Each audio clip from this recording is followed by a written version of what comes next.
Good evening. The television and radio stations of the United States and their affiliated stations are proud to provide facilities for a discussion of issues in the current political campaign by the two major candidates for the presidency. The candidates need no introduction. The Republican candidate, Vice President Richard M. Nixon, and the Democratic candidate, Senator John F. Kennedy. According to rules set by the candidates themselves, each man shall make an opening statement of approximately 8 minutes duration and a closing statement of approximately 3 minutes duration. In between, the candidates will answer or comment upon answers to questions put by a panel of correspondents. In this, the first discussion in a series of 4 joint appearances, the subject matter has been agreed will be restricted to internal or domestic American matters. And now for the first opening statement by Senator John F. Kennedy. Mr. Nixon.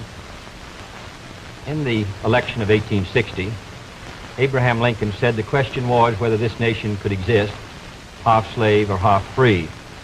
In the election of 1960, and with the world around us, the question is whether the world will exist half slave or half free, whether it will move in the direction of freedom, in the direction of the road that we are taking, or whether it will move in the direction of slavery.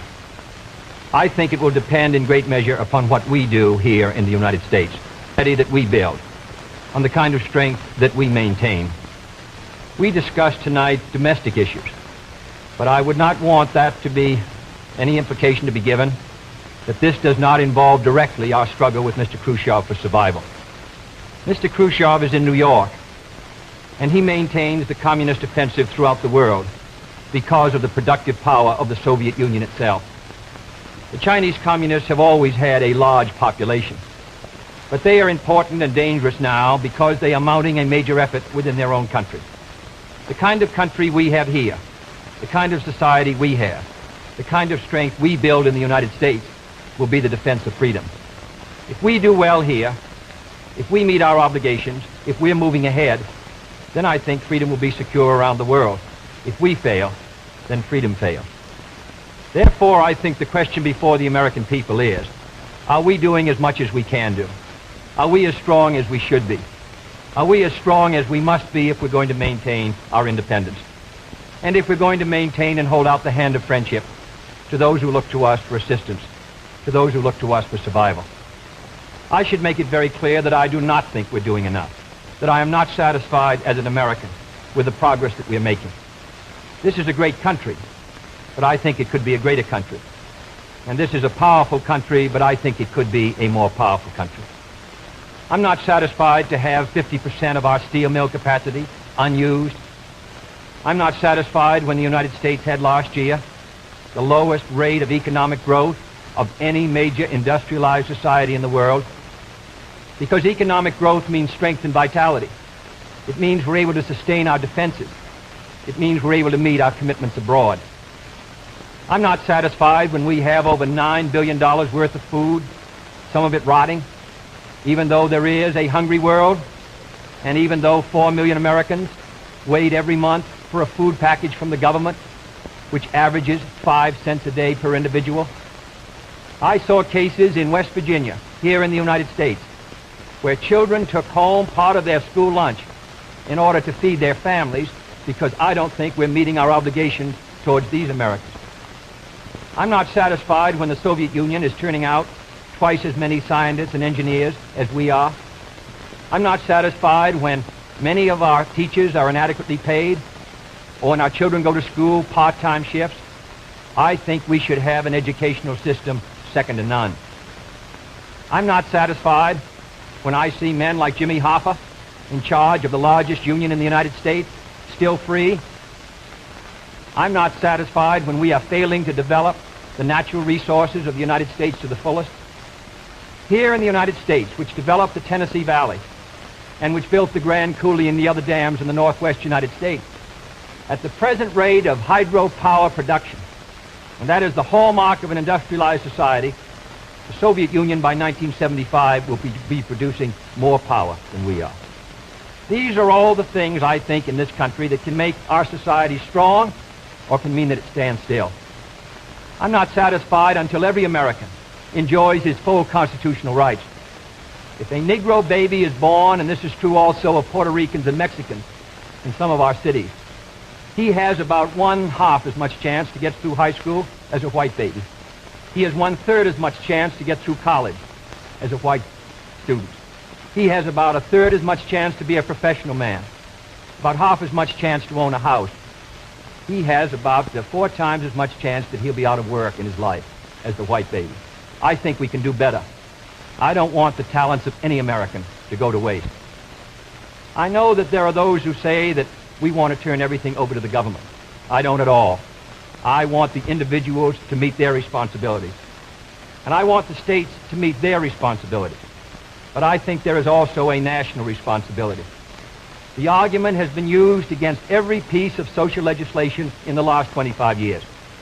The people of the United States individually could not have developed the Tennessee Valley. Collectively, they could have.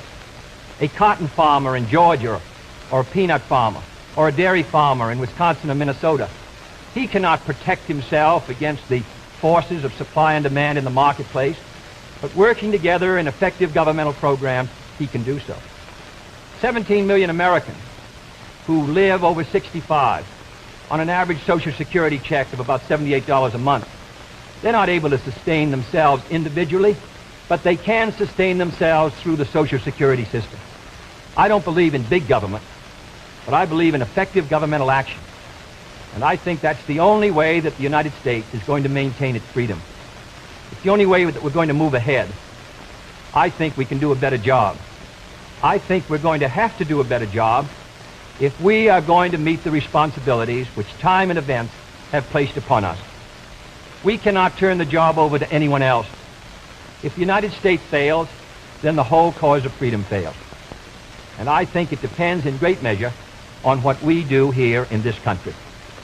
The reason Franklin Roosevelt was a good neighbor in Latin America was because he was a good neighbor in the United States. Because they felt that the American society was moving again. I want us to recapture that image. I want people in Latin America and Africa and Asia to start to look to America, to see how we're doing things, to wonder what the President of the United States is doing, and not to look at Khrushchev or look at the Chinese communists. That is the obligation upon our generation. In 1933, Franklin Roosevelt said in his inaugural that this generation of Americans has a rendezvous with destiny. I think our generation of Americans has the same rendezvous. The question now is, can freedom be maintained under the most severe attack it has ever known? I think it can be. And I think in the final analysis, it depends upon what we do here. I think it's time America started moving again. And now the opening statement by Vice President Richard M. Nixon. Smith, Senator Kennedy. The things that Senator Kennedy has said, many of us can agree with. There is no question but that we cannot discuss our internal affairs in the United States without recognizing that they have a tremendous bearing on our international position. There is no question but that this nation cannot stand still because we are in a deadly competition, a competition not only with the men in the Kremlin, but the men in Peking. We're ahead in this competition, as Senator Kennedy, I think, has implied. But when you're in a race, the only way to stay ahead is to move ahead. And I subscribe completely to the spirit that Senator Kennedy has expressed tonight, the spirit that the United States should move ahead. Where then do we disagree? I think we disagree on the implication of his remarks tonight and on the statements that he has made on many occasions during his campaign to the effect that the United States has been standing still. We heard tonight, for example, the statement made that our growth in national product last year was the lowest of any industrial nation in the world. Now, last year, of course, was 1958. That happened to be a recession year. But when we look at the growth of GNP this year, a year of recovery, we find that it's 6 9/10% and one of the highest in the world today. More about that later. Looking then to this problem of how the United States should move ahead and where the United States is moving, I think it is well that we take the advice of a very famous campaigner, Let's look at the record. Is the United States standing still? Is it true that this administration, as Senator Kennedy has charged, has been an administration of retreat, of defeat, of stagnation? Is it true that as far as this country is concerned, in the field of electric power, in all of the fields that he has mentioned, we have not been moving ahead? Well, we have a comparison that we can make. We have the record of the Truman administration of 7.5 years and the 7.5 years of the Eisenhower administration. When we compare these two records in the areas that Senator Kennedy has discussed tonight, I think we find that America has been moving ahead. Let's take schools.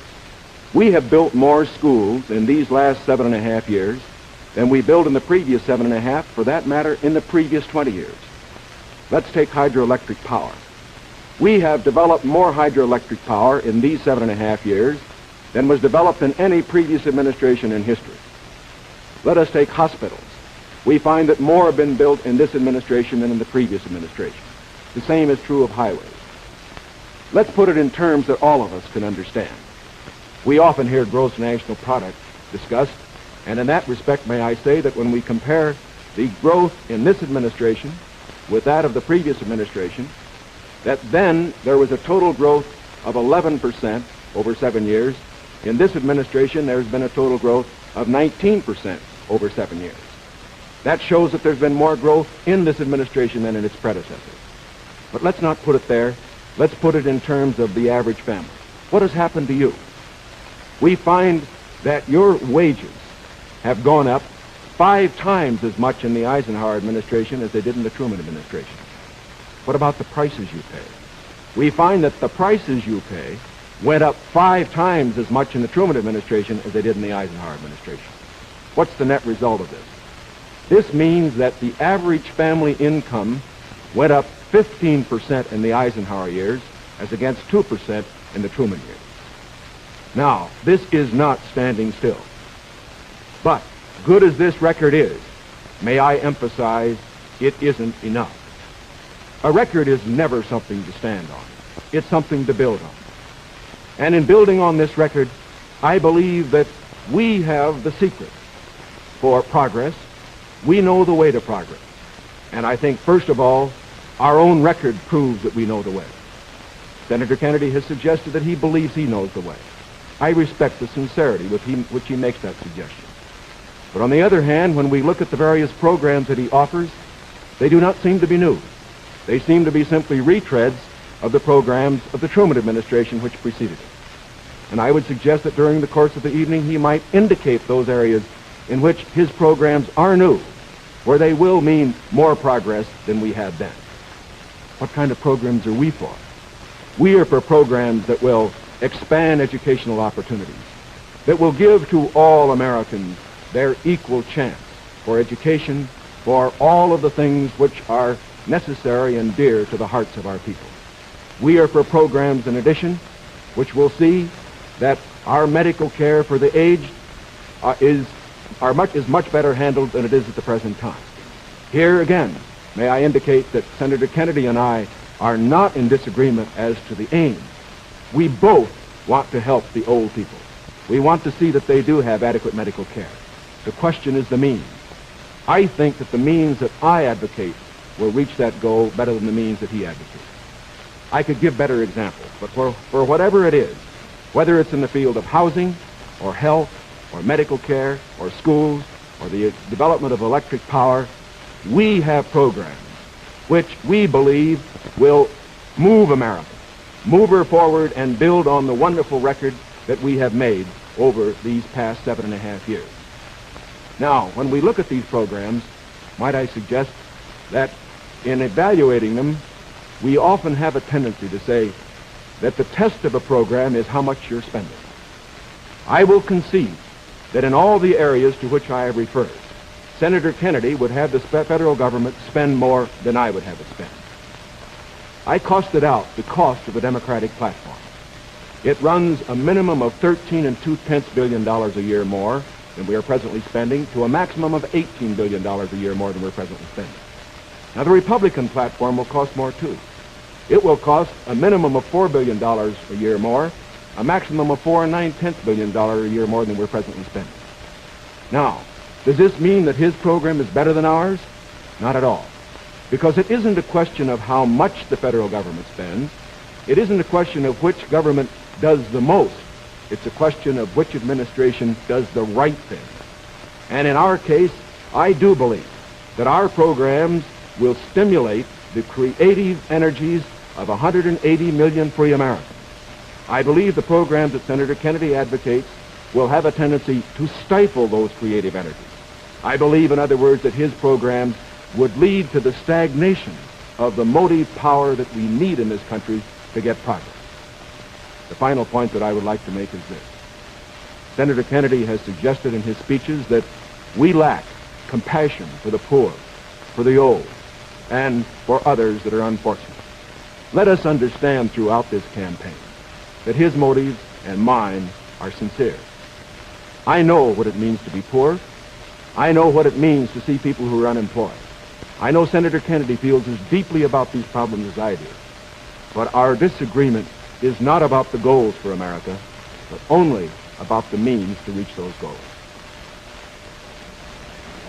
Thank you, Mr. Nixon. That completes the opening statements, and now the candidates will answer questions or comment upon one another's answers to questions put by correspondents of the networks. The correspondents. I'm Sander Van Oker, NBC News. I'm Charles Warren, Mutual News. I'm Stuart Novins, CBS News. Bob Fleming, ABC News. The first question to Senator Kennedy from Mr. Fleming. Senator, the Vice President in his campaign has said that you are naive and at times immature. He has raised the question of leadership. On this issue, why do you think people should vote for you rather than the Vice President? Well, the Vice President and I came to the Congress together, 1946. We both served in the Labor Committee. I've been there now for 14 years, the same period of time that he has, so that our experience in government is comparable. Secondly, I think the question is, what are the programs that we advocate? What is the party record that we lead? I come out of the Democratic Party, which in this century has produced Woodrow Wilson and Franklin Roosevelt and Harry Truman, and which supported and sustained these programs which I've discussed tonight. Mr. Nixon comes out of the Republican Party. He was nominated by it. And it is a fact that through most of these last 25 years, the Republican leadership has opposed federal aid for education, medical care for the aged, development of the Tennessee Valley, development of our natural resources. I think Mr. Nixon is an effective leader of his party.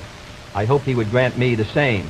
The question before us is, which point of view and which party do we want to lead the United States? Mr. Nixon, would you like to comment on that statement? I have no comment. The next question, Mr. Novins.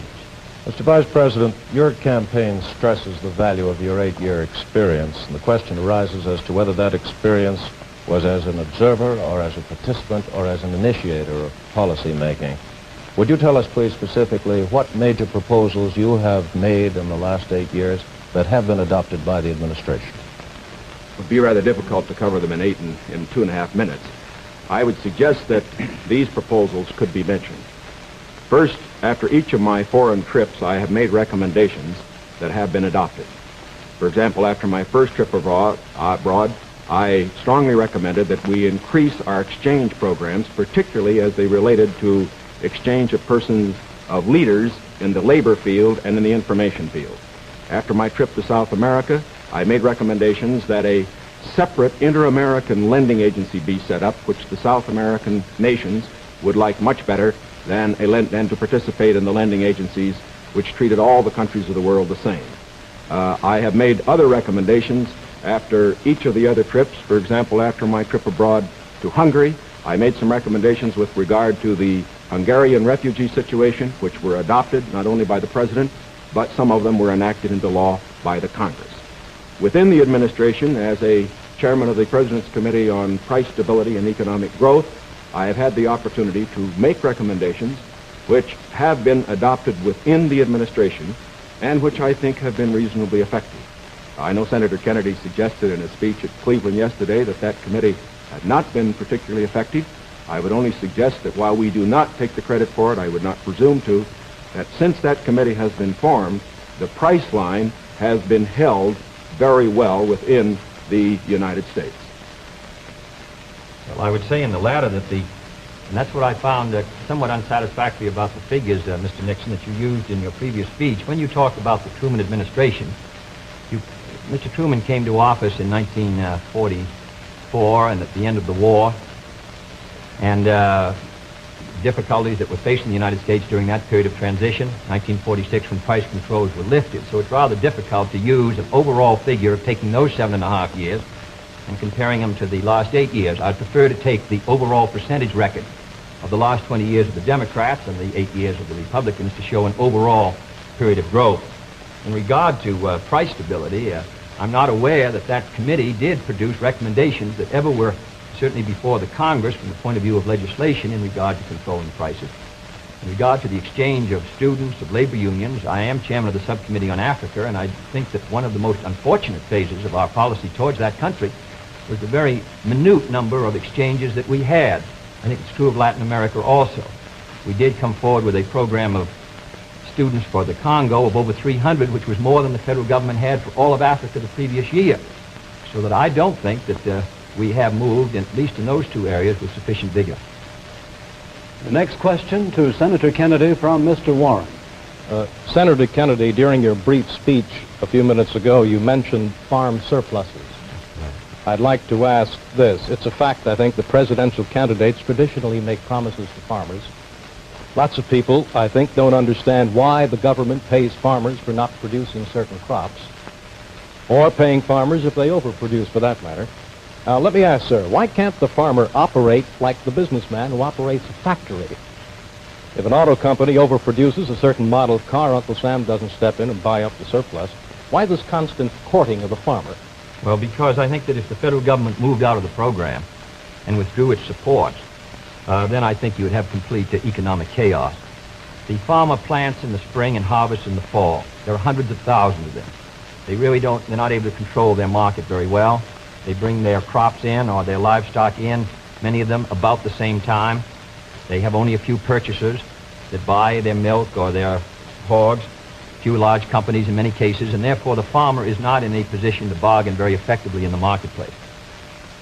I think the experience of the 20s has shown what a free market could do to agriculture. And if the agricultural economy collapses, then the economy of the rest of the United States sooner or later will collapse. The farmers are the #1 market for the automobile industry of the United States. The automobile industry is the #1 market for steel. So if the farmer's economy continues to decline as sharply as it has in recent years, then I think you would have a recession in the rest of the country. So I think the case for the government intervention is a good one.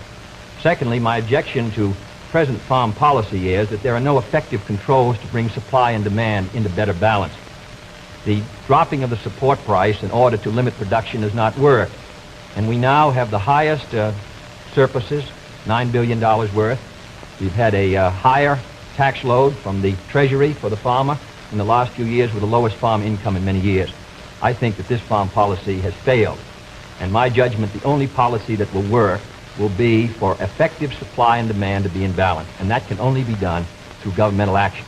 I therefore suggest that in those basic commodities which are supported, that the federal government, after endorsement by the farmers in that commodity, attempt to bring supply and demand into balance. Attempt effective production controls so that we won't have that 5 or 6% surplus which breaks the price 15 or 20%. I think Mr. Benson's program has failed. And I must say, after reading the Vice President's speech before the farmers as he read mine, I don't believe that it's very much different from Mr. Benson. I don't think it provides effective governmental controls. I think the support prices are tied to the average market price of the last 3 years, which was Mr. Benson's theory. I therefore do not believe that this is a sharp enough breach with the past to give us any hope of success for the future. Mr. Nixon, comment? I, of course, disagree with Senator Kennedy insofar as his suggestion as to what should be done on the farm program. He has made the suggestion that what we need is to move in the direction of more government controls, a suggestion that would also mean raising prices that the consumers pay for products and imposing upon the farmers controls on acreage even far more than they have today. I think this is the wrong direction. I don't think this has worked in the past. I do not think it will work in the future. The program that I have advocated is one which departs from the present program that we have in this respect. It recognizes that the government has a responsibility to get the farmer out of the trouble he presently is in because the government got him into it. And that's the fundamental reason why we can't let the farmer go by himself at the present time. The farmer produced these surpluses because the government asked him to through legislation during the war. Now that we have these surpluses, it's our responsibility to indemnify the farmer during that period that we get rid of the surpluses. Until we get the surpluses off the farmer's back, however, we should have a program, such as I announced, which will see that farm income holds up. But I would propose holding that income up, not through a type of program that Senator Kennedy has suggested that would raise prices, but one that would indemnify the farmer, pay the farmer in kind from the products which are in surplus. The next question to Vice President Nixon from Mr. Van Oker. Mr. Vice President, since the question of executive leadership is a very important campaign issue, I'd like to follow Mr. Noven's question. Now, Republican campaign slogans, you see them on signs around the country as we did last week, say, it's experience that counts. That's over a picture of yourself, sir. Implying that you've had more governmental executive decision-making experience than your opponent. Now, in his news conference on August 24th, President Eisenhower was asked to give one example of a major idea of yours that he adopted. His reply was, and I'm quoting, "If you give me a week, I might think of one. I don't remember." Now, that was a month ago, sir, and the President hasn't brought it up since. And I'm wondering, sir, if you can clarify which version is correct, the one put out by Republican campaign leaders or the one put out by President Eisenhower? Well, I would suggest, Mr. Van Oker, that if you know the President, that was probably a facetious remark. I would also suggest that insofar as his statement is concerned, that I think it would be improper for the President of the United States to disclose the instances in which members of his official family had made recommendations, as I have made them through the years, to him which he has accepted or rejected. The President has always maintained, and very properly so, that he is entitled to get what advice he wants from his cabinet and from his other advisors without disclosing that to anybody, including, as a matter of fact, to Congress. Now, I can only say this. Through the years, I have sat in the National Security Council. I have been in the cabinet. I have met with the legislative leaders. I have met with the President when he made the great decisions with regard to Lebanon, Quemoy, Matsu, other matters. The President has asked for my advice. I have given it. Sometimes my advice has been taken. Sometimes it is not. I do not say that I have made the decisions, and I would say that no president should ever allow anybody else to make the major decisions. The President only makes the decisions. All that his advisors do is to give counsel when he asks for it. As far as what experience counts and whether that is experience that counts, that isn't for me to say. I can only say that my experience is there for the people to consider. Senator Kennedy's is there for the people to consider. As he pointed out, we came to the Congress in the same year. His experience has been different from mine. Mine has been in the executive branch. His has been in the legislative branch. I would say that the people now have the opportunity to evaluate his as against mine, and I think both he and I are going to abide by whatever the people decide. Senator Kennedy? Well, I'll just say that the question is of experience, and the question also is what our judgment is of the future, and what our goals are for the United States, and what ability we have to implement those goals. Abraham Lincoln came to the presidency in 1860 after a rather little-known session in the House of Representatives, and after being defeated for the Senate in 58 and was a distinguished president. There is no certain road to the presidency. There are no guarantees that if you take one road or another that you will be a successful president. I have been in the Congress for 14 years. I have voted in the last 8 years, and the Vice President was presiding over the Senate and meeting his other responsibilities. I have met decisions over 800 times on matters which affect not only the domestic security of the United States, but as a member of the Senate Foreign Relations Committee. The question really is, which candidate and which party can meet the problems that the United States is going to face in the 60s? The next question to Senator Kennedy from Mr. Novens. Senator Kennedy, in connection with these problems of the future that you speak of and the program that you enunciated earlier in your direct talk, you call for expanding some of the welfare programs for schools, for teacher salaries, medical care, and so forth, but you also call for reducing the federal debt. And I'm wondering how you, if you're president in January, would go about paying the bill for all this? Does this mean that I did not advocate reducing the federal debt because I don't believe that you're going to be able to reduce the federal debt very much in 1961, 2, or 3. I think you have heavy obligations which affect our security, which we're going to have to meet. And therefore, I've never suggested we should be able to retire the debt substantially or even at all in 1961 or 2. Senator, I believe in one of your speeches No, you never. suggested that reducing the interest rate would help toward... No, not reducing reducing federal the debt. interest. Reducing the interest rate, in my judgment, the hard money, tight money policy, fiscal policy of this administration has contributed to the slowdown in our economy, which helped bring the recession of 54, which made the recession of 58 rather intense, and which has slowed somewhat our economic activity in 1960. What I have talked about, however, the kind of programs that I talk about, in my judgment, are fiscally sound. Medical care for the aged, I would put under Social Security. The Vice President and I disagree on this. The program, the Javits-Nixon or the Nixon-Javits program, would have cost, if fully used, $600 million by the government per year and $600 million by the state. The program which I advocated, which failed by 5 votes in the United States Senate, would have put medical care for the aged in Social Security and would have been paid for through the Social Security system and the Social Security tax. Secondly, I support federal aid to education and federal aid for teachers' salaries. I think that's a good investment. I think we're going to have to do it. And I think to heap the burden further on the property tax, which is already strained in many of our communities, will ensure, in my opinion, that many of our children will not be adequately educated and many of our teachers not adequately compensated. There is no greater return to an economy or to a society than an educational system second to none. On the question of the development of natural resources, I would pay as you go, in the sense that they would be balanced and the power revenues would bring back sufficient money to finance the projects, in the same way as the Tennessee Valley. I believe in the balanced budget, and the only conditions under which I would unbalance the budget would be if there was a grave national emergency or a serious recession. Otherwise, with a steady rate of economic growth, and Mr. Nixon and Mr. Rockefeller in their meeting said a 5% economic growth would bring by 1962 $10 billion extra in tax revenues. Whatever is brought in, I think that we can finance essential programs within a balanced budget if business remains orderly.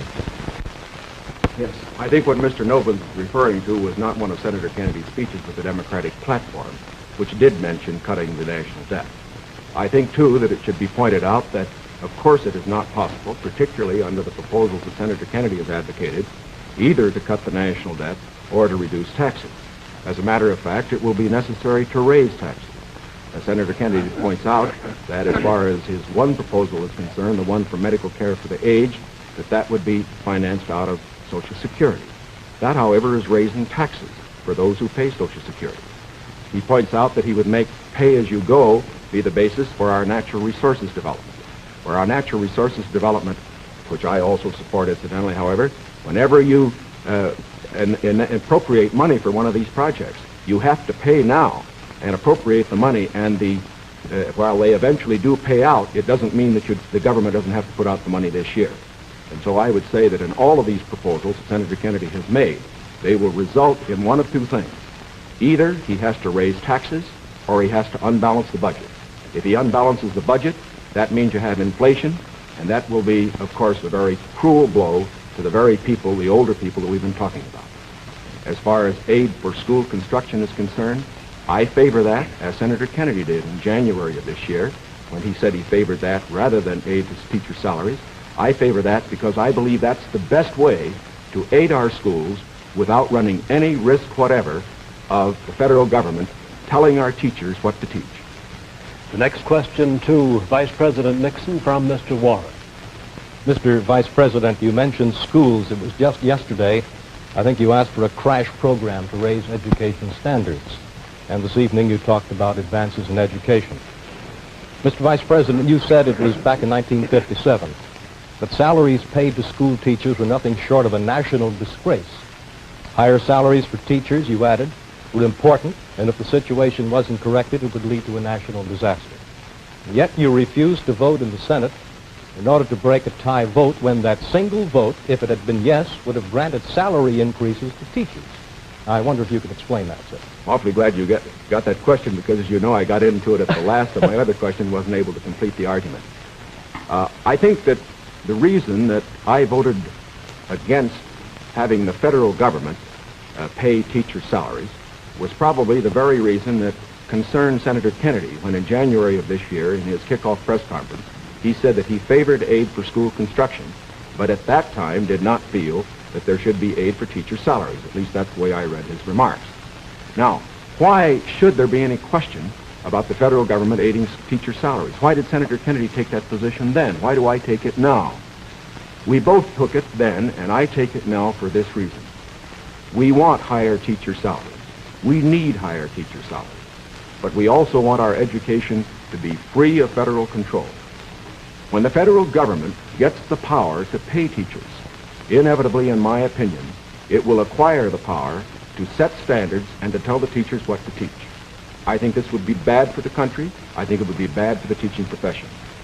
There is another point that should be made. I favor higher salaries for teachers. But as Senator Kennedy said in January of this year in the same press conference, the way that you get higher salaries for teachers is to support school construction, which means that all the local school districts in the various states then have money which is freed to raise the standards for teacher salaries. I should also point out this. Once you put the responsibility on the federal government for paying a portion of teacher salaries, your local communities and your states are not going to meet the responsibility as much as they should. I believe, in other words, that we have seen the local communities in the states assuming more of that responsibility.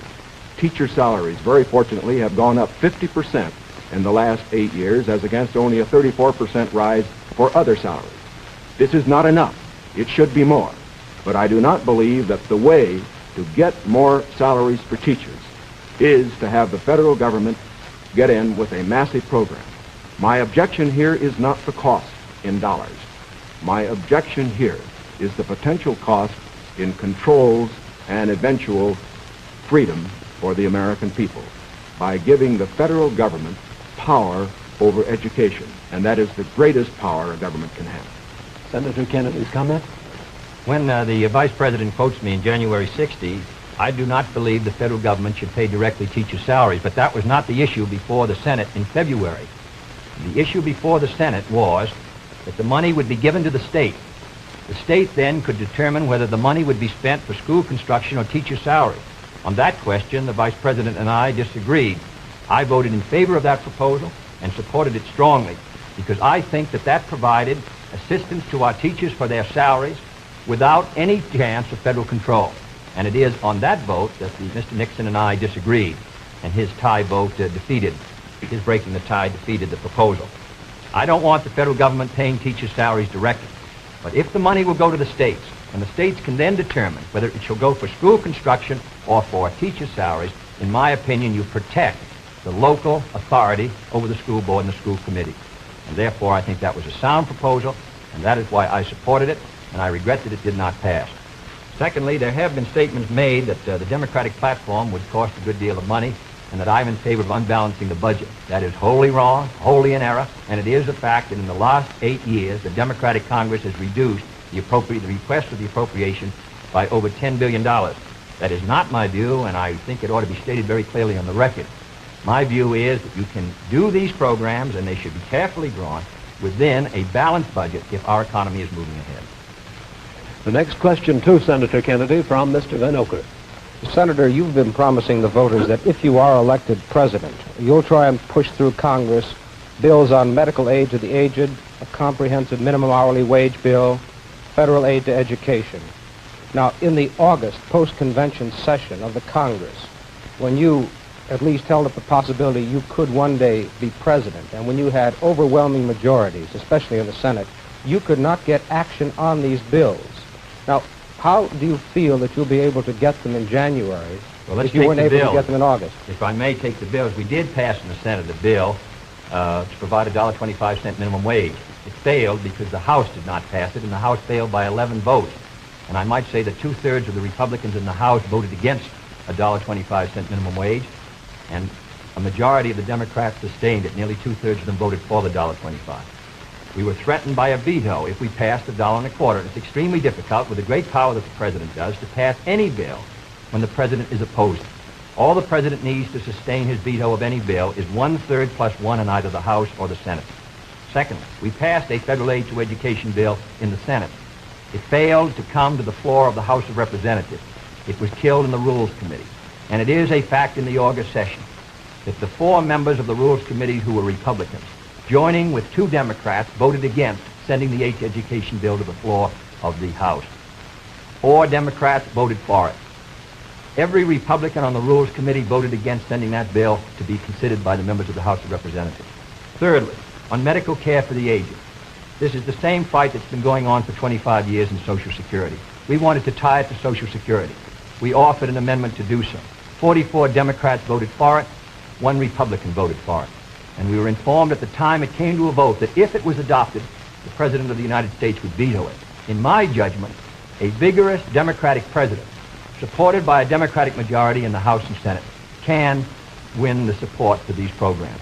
But if you send a Republican president and a Democratic majority, and the threat of a veto hangs over the Congress, in my judgment, you will continue what happened in the August session, which is a clash of parties and inaction. Mr. Nixon, comment? Well, obviously, my views are a little different. First of all, I don't see how it's possible for a 1/3 of a body, such as the Republicans have in the House and the Senate, to stop 2/3 if the 2/3 are adequately led. I would say, too, that when Senator Kennedy refers to the action of the House Rules Committee, there are 8 Democrats on that committee and 4 Republicans. It would seem to me, again, that it is very difficult to blame the 4 Republicans for the 8 Democrats not getting something through that particular committee. I would say further that to blame the President and his veto power for the inability of the Senator and his colleague to get action in this special session misses the mark. When the President exercises his veto power, he has to have the people behind him, not just a third of the Congress. Because let's consider it. If the majority of the members of the Congress felt that these particular proposals were good issues, majority of those who were Democrats, why didn't they pass them and send to the President and get a veto and have an issue? The reason why these particular bills in these various fields that have been mentioned were not passed was not because the President was against them. It was because the people were against them. It was because they were too extreme. And I am convinced that the alternate proposals that I have, that the Republicans have in the field of health, in the field of education, in the field of welfare, because they are not extreme, because they will accomplish the end without too great cost in dollars or in freedom, that they could get through the next Congress. The next question to Vice President Nixon from Mr. Fleming. Mr. Vice President, do I take it then you believe that you could work better with Democratic majorities in the House and Senate, and Senator Kennedy could work with Democratic majorities in the House and Senate? I would say this, that we, of course, expect to pick up some seats in both in the House and the Senate. We would hope to control the House, to get a majority in the House in this election. We cannot, of course, control the Senate. I would say that a president will be able to lead. A president will be able to get his program through to the effect that he has the support of the country, the support of the people. Sometimes we get the opinion that in getting programs through the House or the Senate, it's purely a question of legislative finagling and all that sort of thing. It isn't really that. Whenever a majority of the people are for a program, the House and the Senate responds to it. And whether this House and Senate in the next session is Democratic or Republican, if the country will have voted for the candidate for the presidency and for the proposals that he has made, I believe that you will find that the president, if it were a Republican, as it would be in my case, would be able to get his program through that Congress. Now, I also say that as far as Senator Kennedy's proposals are concerned, that, again, the question is not simply one of a presidential veto stopping programs. You must always remember that a president can't stop anything unless he has the people behind him. And the reason President Eisenhower's vetoes have been sustained, the reason the Congress does not send up bills to him which they think will be vetoed, is because the people and the Congress, a majority of them, know the country is behind the president. Senator Kennedy? Well, now let's look at these bills that the Vice President suggests were too extreme. One was a bill for $1.25 an hour for anyone who works in a store or a company that has $1 million a year business. I don't think that's extreme at all. And yet nearly 2/3 to 3/4 of the Republicans in the House of Representatives voted against that proposal. Secondly was the federal aid to education bill. It was a very, because of the defeat of teacher salaries, it was not a bill that met, in my opinion, the need. The fact of the matter is, it was a bill that was less than you recommended, Mr. Nixon, this morning in your proposal. It was not an extreme bill. And yet we could not get one Republican to join. At least, I think, 4 of the 8 Democrats voted to send it to the floor of the House, not one Republican, and they joined with those Democrats who were opposed to it. I don't say the Democrats are united in their support of the program, but I do say a majority are, and I say a majority of the Republicans are opposed to it. The third is medical care for the aged, which is tied to Social Security, which is financed out of Social Security funds. Does not put a deficit on the Treasury. The proposal advanced by you and by Mr. Javits would have cost $600 million. Mr. Rockefeller rejected it in New York, said he didn't agree with the financing at all, said it ought to be on Social Security. So these are 3 programs which are quite moderate. I think it shows the difference between the 2 parties. One party is ready to move in these programs, the other party gives them lip service. Mr. Warren's question for Senator Kennedy. Senator Kennedy, on another subject, communism is so often described as an ideology or a belief that exists somewhere other than in the United States. Let me ask you, sir, just how serious a threat to our national security are these communist subversive activities in the United States today? Well, I think they're serious. I think it's a matter that we should continue to give great care and attention to. We should support the laws which the United States has passed in order to protect us from those who would destroy us from within. We should sustain the Department of Justice in its efforts and the FBI, and we should be continually alert. I think if the United States is maintaining a strong society here in the United States, I think that we can meet any internal threat. The major threat is external and will continue. Mr. Nixon, comment? I agree with Senator Kennedy's appraisal generally in this respect. The question of communism within the United States has been one that has worried us in the past. It is one that will continue to be a problem for years to come. We have to remember that the Cold War that Mr. Khrushchev is waging and his colleagues are waging is waged all over the world, and it's waged right here in the United States. That's why we have to continue to be alert. It is also essential in being alert that we be fair. Fair because by being fair, we uphold the very freedoms that the communists would destroy. We uphold the standards of conduct which they would never follow. And in this connection, I think that we must look to the future, having in mind the fact that we fight communism at home, not only by our laws to deal with communists, the few who do become communists and the few who do become fellow travelers, but we also fight communism at home by moving against those various injustices which exist in our society, which the communists feed upon. And in that connection, I again would say that while Senator Kennedy says we are for the status quo, I do believe that he would agree that I am just as sincere in believing that my proposals for federal aid to education, my proposals for health care, are just as sincerely held as his. The question, again, is not one of goals. We're for those goals. It's one of means. Mr. Van Oker's question for Vice President Nixon. Mr. Vice President, in one of your earlier statements, you said, we've moved ahead, we've built more schools, we've built more hospitals. Now, sir, isn't it true that the building of more schools is a local matter for financing? Were you claiming that the Eisenhower administration was responsible for the building of these schools, or is it the local school districts that provide for them? Not at all. As a matter of fact, your question brings out a point that I'm very glad to make. Too often, in appraising whether we are moving ahead or not, we think only of what the federal government is doing. Now, that isn't the test of whether America moves. The test of whether America moves is whether the federal government, plus the state government, plus the local government, plus the biggest segment of all, individual enterprise, moves. We have, for example, a gross national product of approximately $500 billion.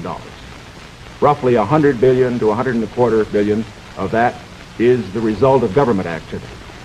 $400 billion, approximately, is a result of what individuals do. Now, the reason the Eisenhower administration has moved, the reason that we've had the funds, for example, locally, to build the schools and the hospitals and the highways, to make the progress that we have, is because this administration has encouraged individual enterprise. And it has resulted in the greatest expansion of the private sector of the economy that has ever been witnessed in an 8-year period. And that is growth. That is the growth that we are looking for. It is the growth that this administration has supported and that its policies have stimulated. Senator Kennedy? Well, I must say, I think the reason that the schools have been constructed is because the local school districts were willing to increase the property taxes to a tremendously high figure, and in my opinion, almost the point of diminishing returns in order to sustain these schools. Secondly, I think we have a rich country, and I think we have a powerful country. I think what we have to do, however, is have the president and the leadership set before our country exactly what we must do in the next decade if we're going to maintain our security in education, in economic growth, in development of natural resources. The Soviet Union is making great gains. It isn't enough to compare what might have been done 8 years ago, or 10 years ago, or 15 years ago, or 20 years ago. I want to compare what we're doing with what our adversaries are doing, so that by the year 1970, the United States is ahead in education, in health, in building, in homes, in economic strength. I think that's the big assignment, the big task, the big function of the federal government. Can I have the summation time, please? We've completed our questions and our comments, and in just a moment we'll have the summation time. This will allow 3 minutes and 20 seconds for the summation by each candidate. 3 minutes and 20 seconds for each candidate. Vice President Nixon, will you make the first summation? Thank you, Mr. Smith. Senator Kennedy. First of all, I think it is well to put in perspective where we really do stand with regard to the Soviet Union in this whole matter of growth. The Soviet Union has been moving faster than we have. But the reason for that is obvious.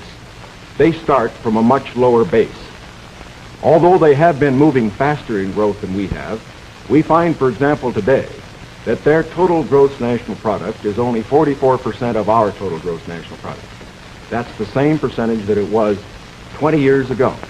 And as far as the absolute gap is concerned, we find that the United States is even further ahead than it was 20 years ago.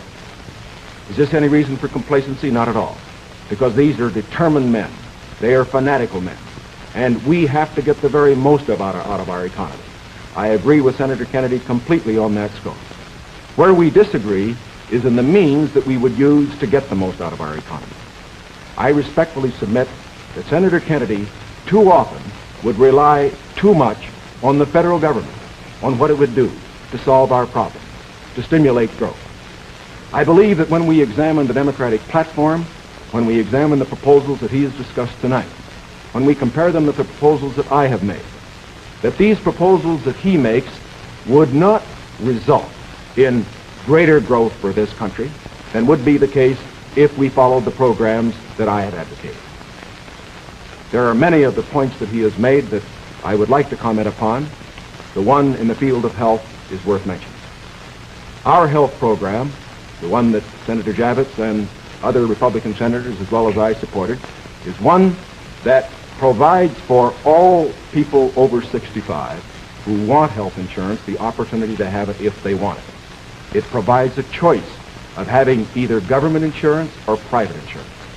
But it compels nobody to have insurance who does not want it. His program under Social Security would require everybody who had Social Security to take government health insurance whether he wanted it or not.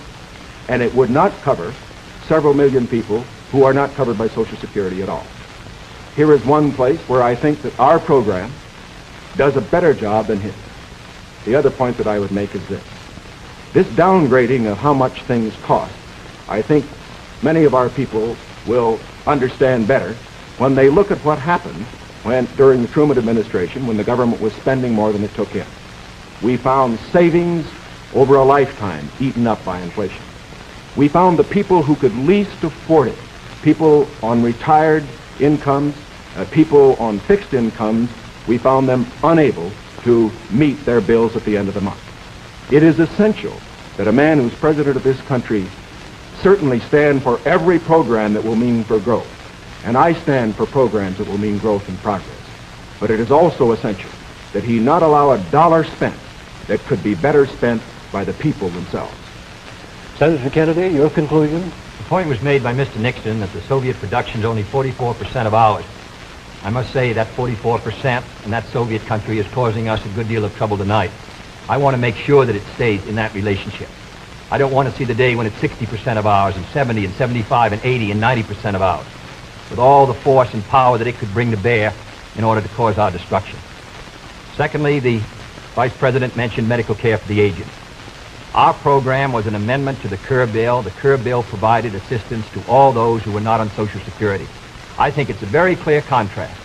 In 1935, when the Social Security Act was written, 94 out of 95 Republicans voted against it. Mr. Landon ran in 1936 to repeal it. In August of 1960, when we tried to get it again, but this time for medical care, we received the support of one Republican in the Senate on this occasion. Thirdly, I think the question before the American people is, as they look at this country and as they look at the world around them, the goals are the same for all Americans. The means are at question. The means are at issue. If you feel that everything that is being done now is satisfactory, that the relative power and prestige and strength of the United States is increasing in relation to that of the communists, that we are gaining more security, that we are achieving everything as a nation that we should achieve, that we're achieving a better life for our citizens and greater strength, then I agree. I think you should vote for Mr. Nixon. But if you feel that we have to move again in the 60s, that the function of the president is to set before the people the unfinished business of our society, as Franklin Roosevelt did in the 30s, the agenda for our people, what we must do as a society to meet our needs in this country and protect our security and help the cause of freedom. As I said at the beginning, the question before us all, that faces all Republicans and all Democrats, is, can freedom in the next generation conquer, or are the communists going to be successful? That's the great issue. And if we meet our responsibilities, I think freedom will conquer. If we fail to move ahead, if we fail to develop sufficient military and economic and social strength here in this country, then I think that the tide could begin to run against us. And I don't want historians 10 years from now to say, these were the years when the tide ran out for the United States. I want them to say, these were the years when the tide came in. These were the years when the United States started to move again. That's the question before the American people, and only you can decide what you want this country to be, what you want to do with the future. I think we're ready to move, and it is to that great task, if we're successful, that we will address ourselves. Thank you very much, gentlemen. This hour has gone by all too quickly. Thank you very much for permitting us to present the next President of the United States on this unique program. I've been asked by the candidates to thank the American networks and the affiliated stations for providing time and facilities for this joint appearance. Other debates in this series will be announced later and will be on different subjects. This is Howard K. Smith. Good night from Chicago.